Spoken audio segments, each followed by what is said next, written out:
Bonjour, que la paix soit sur vous. Nous allons aujourd'hui donc parler d'Éric Zemmour, qui sera vraisemblablement candidat aux élections présidentielles en France en 2022. Et donc, il est important de parler de ce sujet qui a un rapport avec la vie de notre pays, avec la vie de notre pays, avec la vie de la France. Et avec la communauté musulmane, mais pas seulement, et je vais expliquer pourquoi. Tout d'abord, je remarque une erreur stratégique de notre part dans notre communauté, la communauté musulmane. C'est une erreur stratégique par rapport à Éric Zemmour, par rapport au positionnement d'Éric Zemmour.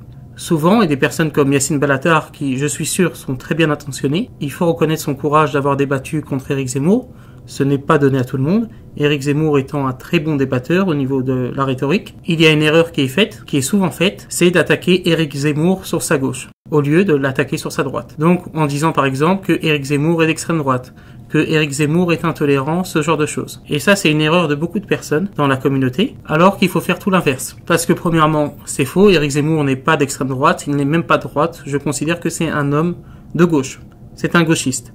Et deuxièmement, au niveau stratégique, que vous soyez de gauche ou de droite, ou ni de gauche ni de droite, il faut reconnaître que c'est une mauvaise stratégie de dire qu'il est de droite et d'extrême droite. Pourquoi? Parce que cela le valorise dans une grande partie de l'opinion, qui se sent persécutée par les médias, qui se sent trahie par la classe politique, et qui se dit si Éric Zemmour est de droite ou d'extrême droite, c'est un des nôtres, donc c'est une bonne chose. Alors que, à l'inverse, la stratégie qui serait de dire que Éric Zemmour est de gauche, que Éric Zemmour ne déteste pas simplement l'islam, mais il déteste dans les faits aussi le christianisme.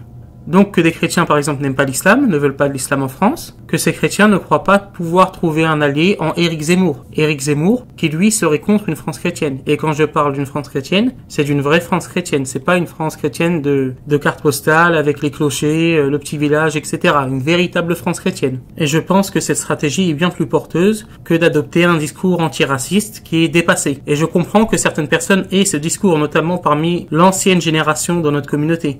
Ça veut dire les musulmans qui ont 50, 60, 70 ans, qui ont connu la marche des beurs, qui ont connu une extrême droite avec laquelle on ne pouvait même pas parler. Aujourd'hui, je parle, et je suis pas le seul, plein de frères parlent avec des personnes d'extrême droite, des non-musulmans. Vous pouviez pas discuter avec l'extrême droite des années 80-90 quand c'était pour beaucoup des skinheads qui faisaient des ratonnades. Donc il faut comprendre cela aussi. Mais il ne faut pas faire cette erreur qui est de légitimer Éric Zemmour auprès de la droite nationale, alors qu'il n'a aucune légitimité. C'est pour cela que dans les jours et dans les semaines qui viennent, si Dieu le veut, je prépare une série de vidéos sur Éric Zemmour afin de démontrer que Éric Zemmour est un gauchiste, qu'Éric Zemmour est contre les valeurs de la famille française traditionnelle. Donc je vous annonce cette série de plusieurs vidéos sur le sujet, si Dieu le veut. Que Dieu vous bénisse et que Dieu vous garde.